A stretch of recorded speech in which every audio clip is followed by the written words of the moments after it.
Bienvenidos una vez más a un nuevo video de maleta y pasaporte. En el video del día de hoy les estaré compartiendo un video muy importante para mí personalmente, un video que es muy importante para nosotros como inmigrantes que llegamos a otro país y de pronto estamos buscando nuevas oportunidades, nuevos proyectos, mirando cómo es la movida y que nos puede favorecer de pronto económicamente. Les estaré compartiendo mi proyecto de compra de vivienda como inmigrante en Canadá, pero ojo, no es una compra de vivienda cualquiera, les estoy hablando de una compra de vivienda para inversión. Les estaré compartiendo cómo hago yo para estar hoy en día aquí en Montreal, Quebec y manejar mi propiedad que se encuentra en Winnipeg, Manitoba. Les estaré dando números, muchachos, muchachas, cuánto me costó, cuánto fue el pago inicial, cuántos son los gastos mensuales, cuánto es el ingreso por arriendo y si hay o no al final del día algún tipo de ganancia. Les estaré también compartiendo cómo fueron las renovaciones que tuve que hacerle a esta propiedad y cómo yo, sin tener ningún tipo de experiencia y ser muy hábil con las manos, logré llevarlas a cabo. Y todo esto para que al final del día, si de pronto hay algún curioso allá afuera detrás de esta pantalla que de pronto está pensando en algún proyecto similar, pues pueda encontrar algún tipo de valor en este tipo de videos. Y no siendo más, muchachos, arranquemos.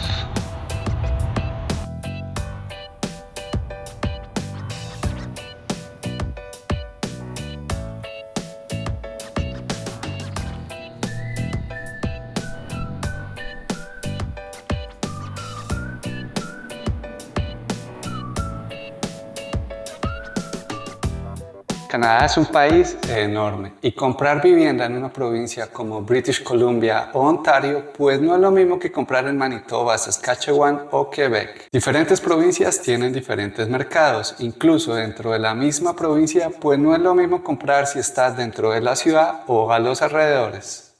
Si son nuevos en el canal, pues les comparto que yo llegué inicialmente a Winnipeg, Manitoba hacia el 2016 y fue hasta el año pasado en donde tomé la decisión de mudarme a Montreal, Quebec.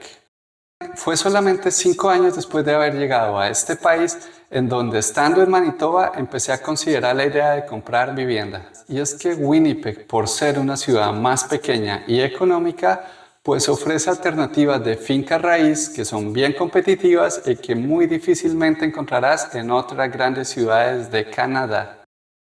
El primer paso en la compra de vivienda pues es saber con cuánto dinero podemos disponer. Y para ello pues fue necesario acercarme a un banco o a un credit union para solicitar una carta de preaprobación. Para solicitar este documento, las instituciones financieras generalmente pedirán un certificado laboral, certificado de pago de nómina, extractos bancarios, ahorros y bienes que tengas a tu nombre. Luego de presentar estos documentos a la institución, ellos realizarán el estudio de tu caso y te generarán lo que se conoce como la carta de preaprobación.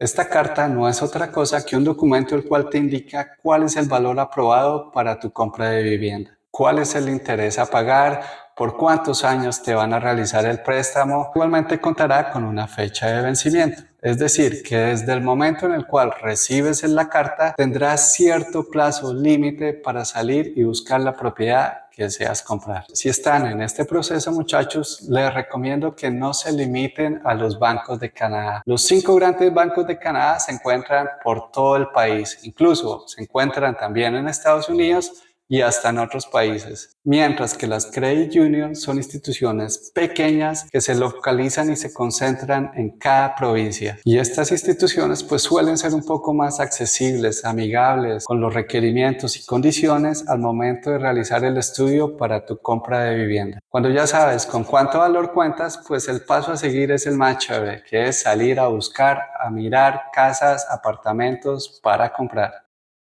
En mi caso, algunos de los criterios que sí o sí sabía que tenía que tener la propiedad que yo buscaba eran: el primero, que fuera una propiedad fixer-upper, es decir, una propiedad que no estuviera en las mejores condiciones, propiedades que tuvieran oportunidades de trabajo, propiedades que tuvieran oportunidades de renovaciones, propiedades que después de esas renovaciones se pudiera incrementar su valor. Me enfocaba principalmente en baños y cocinas, buscaba cosas que de pronto tuvieran buenas estructuras, pero que no estuvieran en las mejores condiciones, que necesitaran pintura, que necesitara cambiar una u otra cosa, sin necesidad de llegar a ser un gran proyecto de renovación. Otra de las condiciones era que, si bien esta propiedad iba a ser para renovarse, también me debería permitir poder vivir en ella mientras hacía las renovaciones los fines de semana o después del trabajo. Idealmente buscaba y soñaba con encontrar un dúplex o un triplex o otro tipo de propiedad multifamiliar, ya que este tipo de propiedades las encuentro muy atractivas, ya que te permite vivir en parte de la propiedad y arrendar la otra parte. Y si no era posible conseguir un tipo de propiedades de estas, pues la siguiente sería una casa. Lo que sabía que no quería era un apartamento. Algunas de las razones para elegir casa sobre apartamento pues eran: la primera, la apreciación. Una casa generalmente con el paso del tiempo suele apreciarse mucho más que lo que puede llegar a ser un apartamento. Y la segunda, y esta sí es personal, es que me parece que la gente tiende a mudarse mucho más fácil de un apartamento que de una casa. Si llegase a encontrar la opción para comprar la casa, pues esta casa debería contar con mínimo 2 o 3 habitaciones, ya que este tipo de propiedades pues es ideal para jóvenes parejas, para jóvenes con 1 o 2 hijos, para establecerse y empezar a formar su familia. Pues un inquilino que tenga un hijo que de pronto lo tenga en la guardería o en el colegio, pues lo va a pensar 2 veces antes de empezar a cambiarse a buscar otro sitio de residencia. Otro criterio era que buscaba una propiedad que luego de pagarla no me pusiera en una situación tan ajustada, ya que luego de ese primer pago inicial por el inmueble, pues la cantidad de efectivo o los recursos con los que contaría pues serían mucho menores. Y lo más importante, buscaba una propiedad en la cual los números tuvieran sentido. Es decir, propiedad para la cual los ingresos que se recibía por la casa lograran llegar a cubrir los gastos de la misma y, ¿por qué no?, lograr tener algún excedente mes a mes. Teniendo en cuenta estos criterios, el paso a seguir era salir y buscar algún realtor, algún agente de finca raíz que ojalá tuviera experiencia en propiedades de inversión y que, mejor aún, ojalá él mismo tuviera propiedades bajo arriendo. Esto para mí era bastante importante, ya que generalmente el tipo de agente de finca raíz que uno consigue es aquel que va y te muestra las casas que están en excelente estado, las casas que deslumbran tan pronto entras, las casas que enamoran, las casas que no eran lo que yo estaba buscando. A la gente de finca raíz pues también es importante de pronto decirle en qué parte de la ciudad estás buscando o qué zonas estás evitando. En el caso de Winnipeg hay zonas que son buenas y zonas que no son tan recomendables. Generalmente es en esas zonas que no son tan recomendables, como por ejemplo el North End, en donde encontrarás propiedades más económicas, propiedades más accesibles, pero propiedades que igualmente la renta será más baja y que tienden a atraer el tipo de inquilino que no es lo que yo buscaba personalmente. Luego de visitar un par de lugares, pues lo primero es que me di cuenta de que no iba a poder comprar ni el dúplex ni el triplex que soñaba y que esperaba, ya que pues simplemente eran bastante caros. Sin embargo, entre los sitios visitados encontré una propiedad que se veía bastante interesante. Se trataba de una casa pequeña, una casa de solo 810 metros cuadrados, una casa viejita, una casa de solo 2 habitaciones. La casa pues al entrar no era atractiva. La pintura de las paredes de afuera estaba toda pelada, las paredes del garaje pues no estaban en el mejor estado. Al entrar al inmueble, las paredes estaban pintadas de diferentes colores. Los jardines pues se veía que nadie les había hecho mantenimiento en un buen tiempo.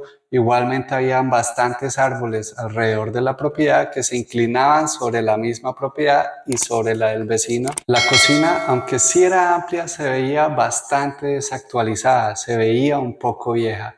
Igualmente sucedía con el baño.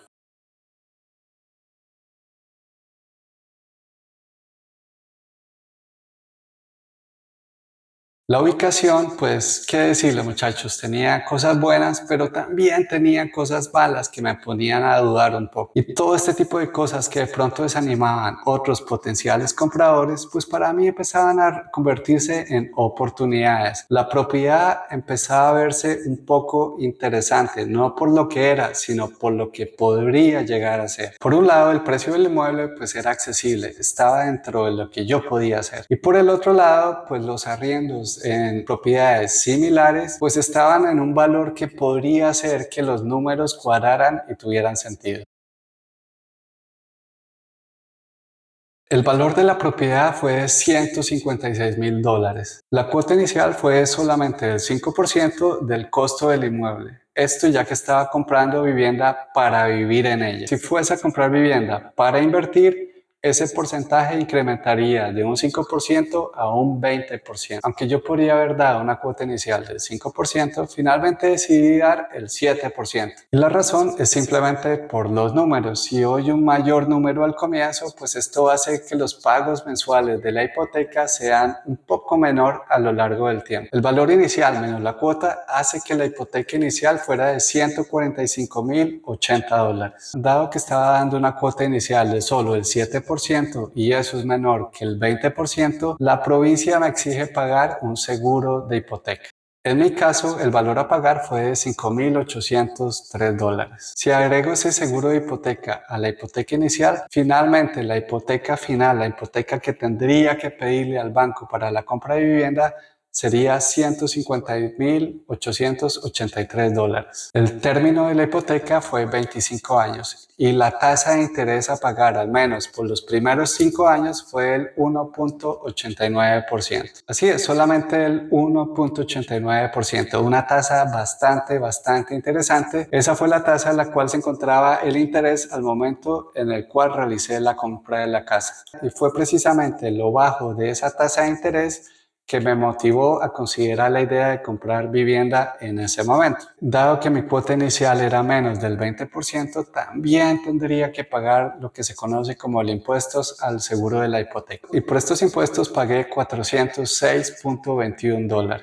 Los closing costs fueron cerca de $3,120. Estos costos son costos administrativos, costos que se deberán pagar por notario, por abogado, por fotocopias y demás temas administrativos. Por la inspección pagué $500. Aunque no es obligatorio que pagues inspección si decides comprar vivienda, sí es recomendable, ya que pues si no conocemos de estructuras es importante tener a alguien que nos oriente, que nos genere un reporte, que alerte si hay temas a considerar al momento de la compra. Para las reparaciones iniciales tenía un presupuesto y un estimado de cerca de $4,600, lo cual redondearía la cifra pagada al momento de la compra de vivienda de cerca de $19,140. Para los gastos mensuales de la propiedad tenemos la hipoteca, lo que se conoce como el principal más el interés. El principal es el patrimonio, lo que vas aportando al pago de tu casa, mientras que el interés es simplemente lo que le pagas al banco por el préstamo obtenido. En mi caso, cada 2 semanas realizo un pago de $291,55, que al mes equivalen a $583,1. Los impuestos para aquella propiedad los podría pagar al gobierno chan con chan, un pago anual. Sin embargo, en mi caso, tengo pagos mensuales de $179. El seguro, sencillo. En caso de que algo suceda con la vivienda, realizo un pago de $103 cada mes. Dentro de mis gastos incluyo igualmente un rubro que se llama el vacancy, que es entre el 7 y el 8% del arriendo recibido. Y esto no es otra cosa más que un ahorro mes a mes que se va haciendo de $100 en caso tal de que en el futuro la casa no llegue a tener inquilino y me tome algún tiempo volver a encontrar un nuevo inquilino. Las cosas se rompen y es importante que cuando algo en la casa se llegue a romper, exista algún fondo del cual podamos sacar dinero para hacer algún tipo de mantenimiento o reparación. Gastos por cortar el césped o mover la nieve son ceros. Esa es tarea del inquilino. Igualmente, dentro de los gastos, $180 se pagan mes a mes al Property Management, del cual ya les comentaré un poco más adelante qué es y cómo funciona y por qué es tan importante para mí en mi proyecto. Teniendo en cuenta todas estas cosas, los gastos por mes son de $1,245 mensuales.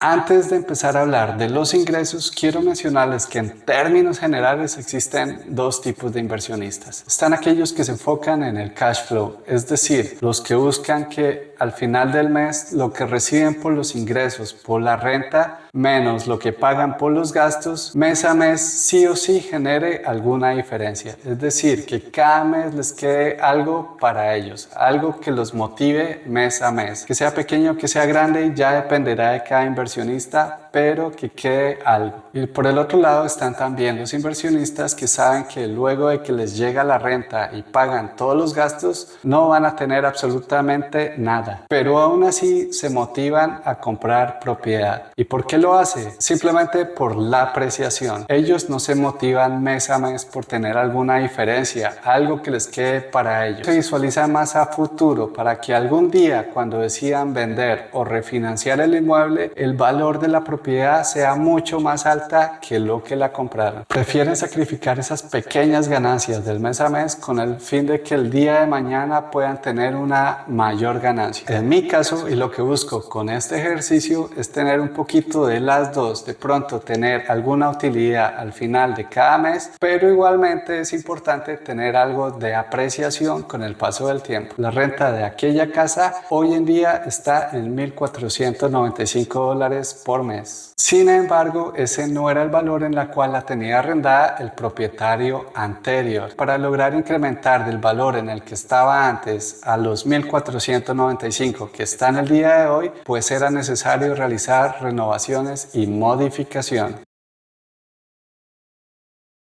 Sabía que algo había que renovarse, pero honestamente no sabía ni qué era lo que tenía que renovarse ni mucho menos cómo hacer la renovación. Aunque yo no tuviera absolutamente ninguna experiencia, estaba decidido a aprender y renovar lo que más pudiera, a hacer cuanta renovación pudiera por mi cuenta, ya que luego de pagar el pago inicial de la propiedad, pues no es que tuviera mucho dinero para poderle pagar a contratistas por hacer las cosas. Sí o sí tendría que aprender y hacer las cosas por mi cuenta. La verdad no tengo ni idea de lo que estoy haciendo. En mi vida había pintado algo parecido, pero la vida es un baile y al son que te toquen, bailas.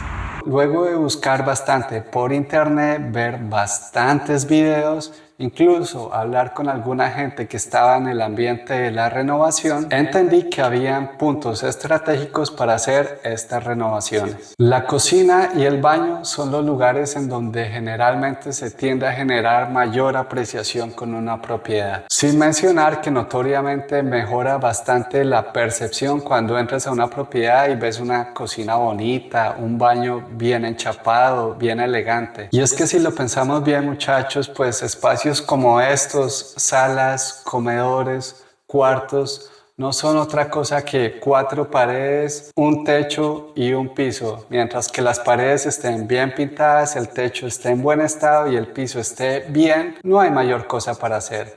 Mientras que una cocina o un baño tienen muchas más cosas a considerar para renovaciones. A la cocina decidí realizarle los siguientes cambios. Cambio del countertop o la mesa que va sobre los muebles de la cocina, porque definitivamente la que estaba bastante vieja. Sí estaba en buen estado, pero le daba la impresión a la casa de ser de los años 70. Igualmente colocar una nueva faucet, una nueva llave que se viera más elegante, más nueva. Son cositas que a simple vista cambian bastante la percepción del sitio. Igualmente instalé un pequeño backsplash en la cocina, que son pequeñas baldosas que hace que se vea mucho más bonita, mucho más moderna. Al baño decidí cambiarle el bathtub surrounded o como ese plástico que se encuentra alrededor de la tina, ya que el que estaba bastante viejito.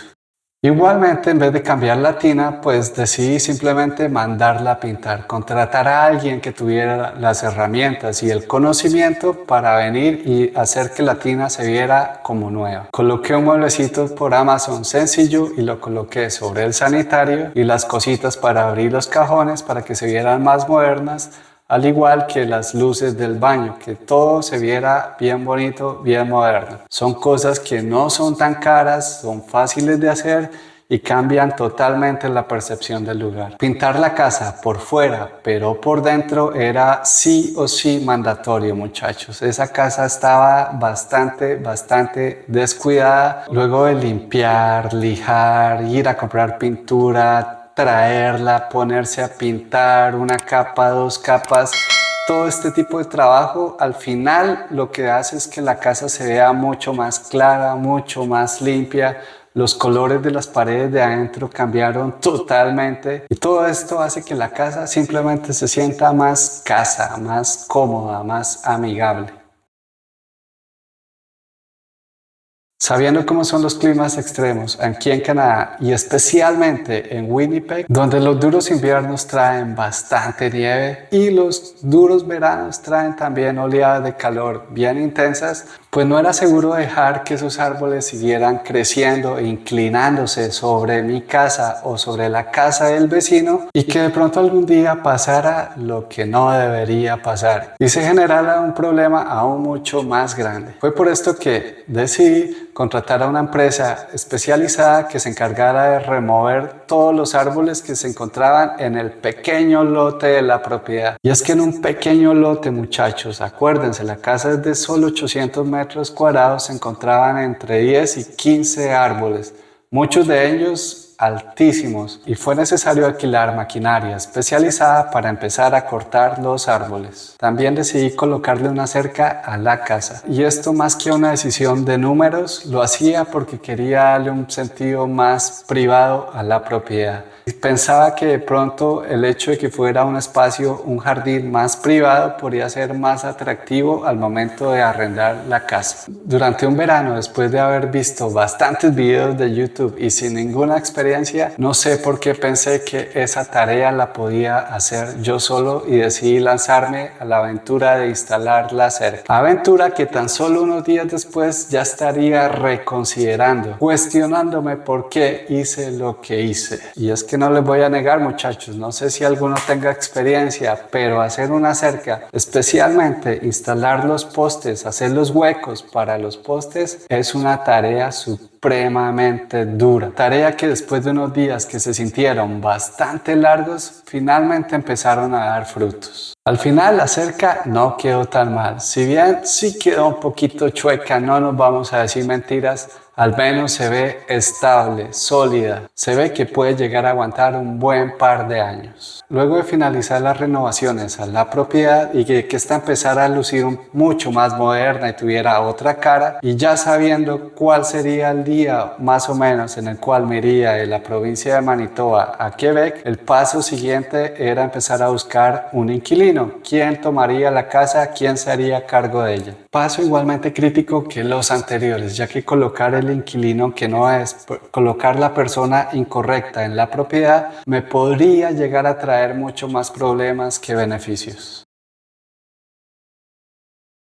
Sabiendo que me iba a cambiar de provincia y que yo personalmente no me podría involucrar mucho en el manejo y la administración de la casa por limitaciones físicas, la forma de hacerlo era más clara. Sí o sí tenía que conseguir a alguien y tercerizar este proceso. Para ello decidí buscar una empresa que tuviera experiencia en el manejo y administración de propiedades. Estas empresas se conocen como Property Management y básicamente a cambio de una comisión mensual de tu arriendo o un pago mensual de cierta cantidad fija cada mes, ellos se encargan de manejo de la propiedad en diferentes aspectos. Si están buscando un Property Management, les recomiendo que visiten las instalaciones de ellos para que se constaten de que la empresa en realidad existe, es una empresa seria. Igualmente que ellos los visiten, que visiten su propiedad para que vean que la propiedad es lo que ellos también están esperando. La Property Management que más me convenía a mí era una empresa mediana, una empresa que se encarga del manejo de otras casas, de apartamentos,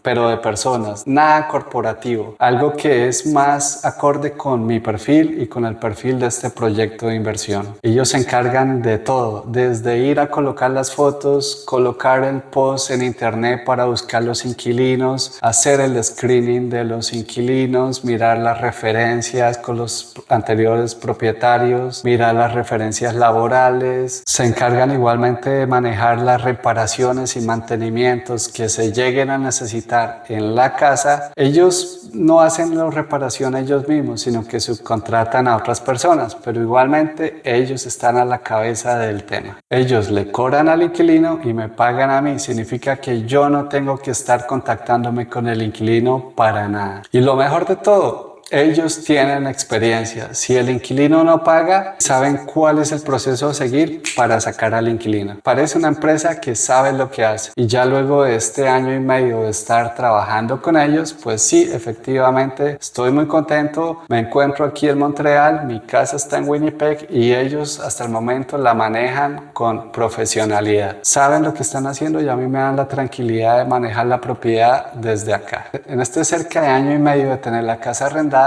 sí han habido cosas que se han dañado. Tocó cambiar la lavadora y secadora, arreglar la puerta que no estaba cerrando correctamente, pero eso es básicamente todo. Ellos se han encargado de absolutamente todo. Me han cobrado lo que me tienen que cobrar, me han dado los soportes de lo que me tienen que dar y creo que ha funcionado bastante bien para las tres partes, para el inquilino, para el property management y para mí.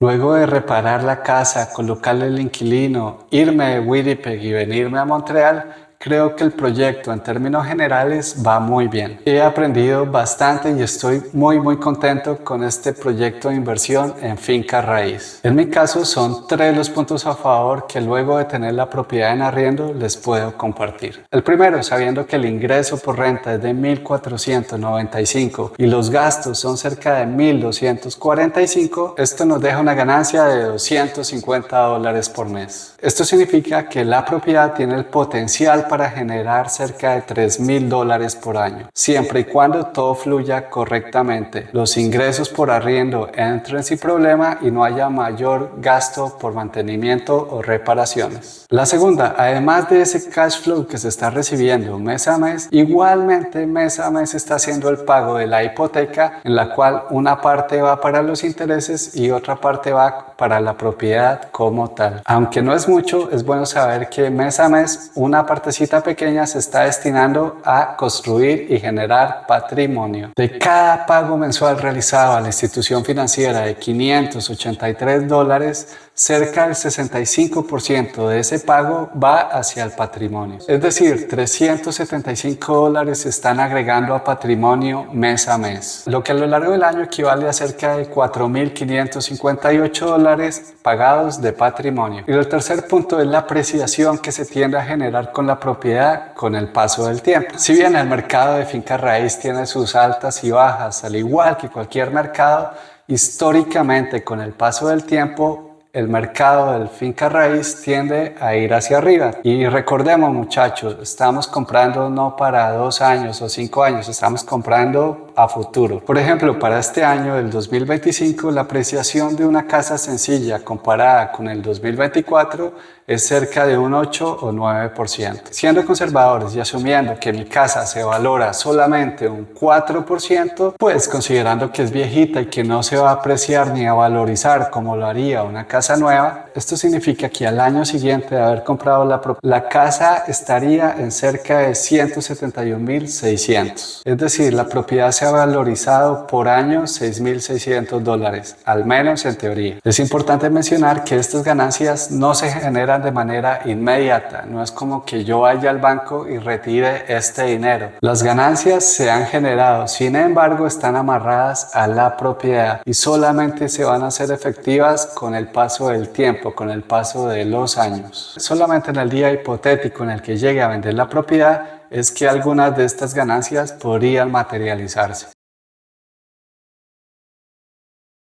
Son bastantes los aprendizajes que he tenido con este proyecto. El primero es que este es un proyecto a largo plazo. Estoy hablando de 5, 10, 20, 30 años. Si son pacientes y están pensando en invertir, creo que la finca raíz vale mucho la pena. Pero si lo que están buscando es algo más rápido o alguna retribución más inmediata, de pronto la finca raíz no es la opción que más te convenga. La segunda, espera lo mejor, pero planea para lo peor. Siempre existen gastos imprevistos, cosas inesperadas, las cosas pasan cuando menos las imaginamos. Y es importante tener algún tipo de gabela en tiempo y en dinero para reaccionar a ellas. En mi caso, por ejemplo, han habido dos situaciones con el inquilino en momentos separados durante este año y medio en los cuales él no pagó en los primeros días del mes. Sin embargo, los gastos de la casa sí o sí continúan. Hay que pagar los impuestos, hay que pagar los seguros, hay que pagar lo que se debe pagar. Y si no hubiera contado yo con ahorros para sustentar esos gastos, pues me hubiera encontrado en una situación bastante difícil. El tercer aprendizaje, este fue mi proyecto. Sin embargo, no significa que tu proyecto vaya a ser exactamente igual. Investiga, planea, lee, ve videos, haz lo que tengas que hacer antes de arrancar este proyecto para tener certeza, para tener tranquilidad de cuál es el camino a seguir. En cualquier inversión hay riesgos. El cómo los identificamos y cómo los manejamos es lo que puede sacar un proyecto como este adelante. Recuerda que también el no hacer nada tiene su riesgo. Dejar que la vida nos pase sin tomar acción también tiene sus propios riesgos y consecuencias. El cuarto aprendizaje es que me di cuenta de que sí soy capaz de hacer cosas sin tener ningún tipo de conocimiento previo. Sin saber cómo hacer algo con las manos, como montar un mueble, cambiar una tubería, cambiar una conexión eléctrica. Cuando no sabía qué hacer, preguntaba. Cuando no sabía a quién preguntar, buscaba en internet. Gracias a YouTube, que fue donde aprendí bastante sobre renovaciones y encontré información de lo que necesitaba. Y con eso llegamos al final del video del día de hoy, muchachos. Si de pronto encontraron algún tipo de valor en este video, si les gustó el contenido o si no les gustó, no importa, déjenmelo saber en los comentarios. No olviden darle un like a este video, compartir y lo más importante, por favor, no olviden siempre sonreír y pasarla bueno, bonito y sabroso.